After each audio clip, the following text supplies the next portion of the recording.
atazikwa.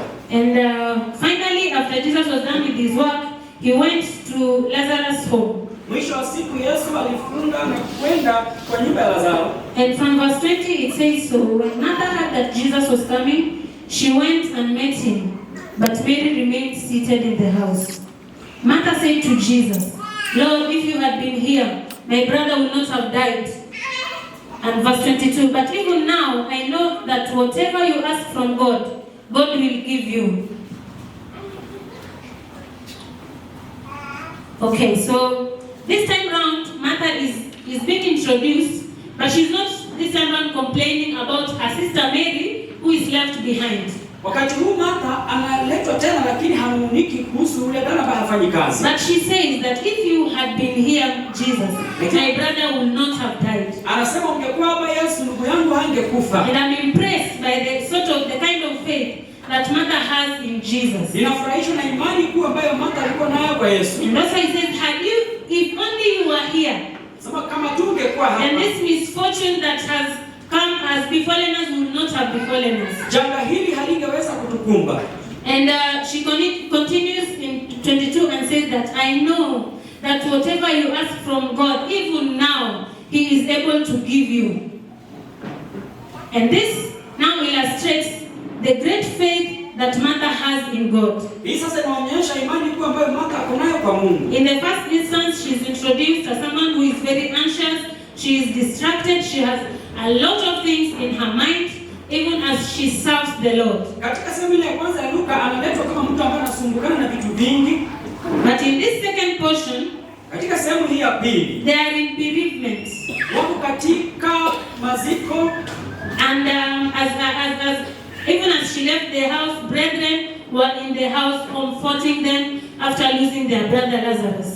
Na walipokuwa pale walikuwa na watu wengi ambao walikuwa wanafariji. And when she goes, she exhibits faith by believing that whatever Jesus asks from God, God will give him. Anapokutana Yesu anaonyesha imani kwamba kile chote Yesu atasema kitatendeka. So from Martha we can learn that we can trust in God.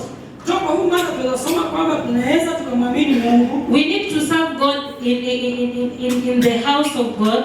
Tutumikie Mungu katika nyumba ya Bwana. And even as we do that, na tunapofanya hivyo, we must put away all the cares and the troubles of the world. Tukaweza kuweka kando mambo mengi yanayofanya tusumbukane moyoni. And put our focus on Jesus. Na tuweze kumtazamia Yesu. When she was still focusing in her problems, in her worries, in her anxiety, things never went right with her. Alipokuwa anatazamia shida zake, vitu havikuenda sawa. And that is why she was complaining that her sister was not coming to help her. Ndio maana alikuwa anamwambia kwamba dada yake hamsaidii. But I thank God that the moment she believed in Jesus Christ, lakini alipomwamini Yesu Kristo, her whole perception of Jesus changed. Mtazamo wake kwa Yesu ulibadilika. Bwana Yesu asifiwe. Amen. So we can learn from Martha that we need to be strong in faith, that we need to put everything that can distract us from service and focus on Jesus and Jesus alone. Tunajifunza kwake kwamba tuweke kando vitu vinafanya tusimtazamie Yesu. Because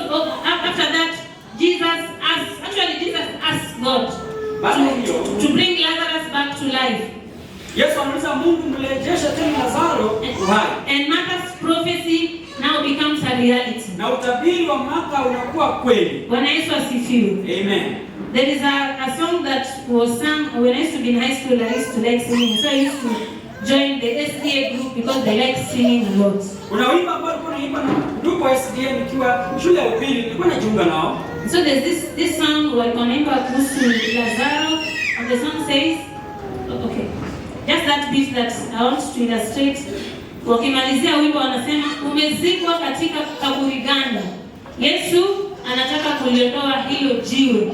Kwamba dhambi gani ambalo linakuzuia kurithi uzima. And so Martha, who was deep in worry, in trouble, in anxiety, she was not able to see the big picture of the ability of Jesus in her life. Martha alikuwa anakumbwa na vitu vingi, hapo na uwezo kuona uwezo wa Yesu. Until the day she realized the kind of person she was having. Alipogundua aina ya mtu ambaye alikuwa naye. And at the end of the day we see a huge miracle that God does. Na mwisho wa siku tunaona muujiza mkuu ulitendeka. Now the second person that I would like us to look at, mtu wa pili ningependa tutazame, is Esther. Anaitwa Esther. Today we are focusing on the women in the Bible. Leo tunatazamia wanawake katika Biblia. And I believe this lesson is able to help all of us irrespective of our gender. Mimi mafundisho haya kusaidia wote bila kujalisha tu wanaume ama wanawake. Now in the book of Esther, I believe we know the story of Esther, who was a young Jewish woman in the Persian Empire. Najua hadithi ya Esther kwamba alikuwa mwanamke mdogo katika ufalme ule wa Persia. So Esther, I think, can easily relate with the youth. Naamini kwamba Esther anaweza kulinganishwa sana na vijana. Yes, she was an orphan. Alikuwa yatima Who was staying with her uncle. Alikuwa na mjomba. Her uncle was Mordecai. Mjomba wake alikuwa Mordecai. And the Bible describes Esther as a beautiful young woman. Biblia inaelezea Esther kuwa mwanamke mdogo mrembo, who won the favor of everyone who saw her. Ambaye alipata kibali ya kila mtu aliyemuona. You know, there are people, I know we are all fearfully and wonderfully made, right? Najua wote tumeumbwa kwa kupendeza. Lakini wakati mwingine huwa kuna tofauti kidogo. Amen. Yes, there are people, if wakiwa pamoja, everyone is beautiful in his own way, all right? But you say, but this one is a little bit more beautiful than probably the first one. Bwana Yesu asifiwe. And that was the case with Esther. Na hiyo ndio ilikuwa hali ya Esther. She was standing out. Alikuwa anajitokeza. And the Bible records that whenever she appeared, Biblia inasema kwamba alipokuwa akijitokeza, everybody will turn their head round and just appreciate the great work of the Lord. Kila mtu alikuwa anapenduka na anaweza kushukuru kazi ya Mungu. Now in this current world we are in, katika dunia hii tuko leo, we know that there are people whom God has blessed with such kind of beauty and favor. Kuna watu ambao Mungu amewabariki na aina hii ya urembo, but they are misusing it. Lakini wanaitumia vibaya. But I like Esther. Lakini napenda Esther. Esther is described as a prayerful lady. Anaelezwa kuwa mwanamke wa maombi. And when Queen Vashti disappointed the king, na huyu mke wa mfalme Vashti alipoenda kinyume na mfalme, an opportunity came for the king to be given a new wife. Fursa ilikuja ya kupata mke mwingine. And the group that was being chosen were a group of young virgin ladies. Bwana Yesu asifiwe.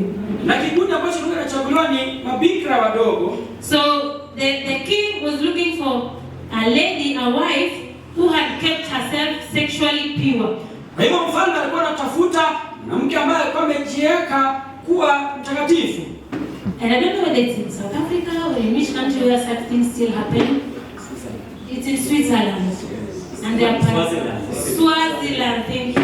In Swaziland, very big, the best of the best in the country are paraded, and the king chooses the best from all of them. Kama nchi hiyo ya Swaziland ndipo wanawake wanasimama mbele mabikira na mfalme anachagua ile anataka. Of course, I think that is very worldly, because how is it that every other year the king has to be looking for a new wife? Na shangani kwa nini kila mwaka mfalme anataka mke mwingine? But I thank God for this opportunity that arose for Esther. Lakini nashukuru Mungu kwa fursa hii ilikuja Esther. And among the very many beautiful ladies who are collected in the kingdom, na kati ya wanawake warembo wengi walichaguliwa kwa ufalme, Esther stole the heart of the king.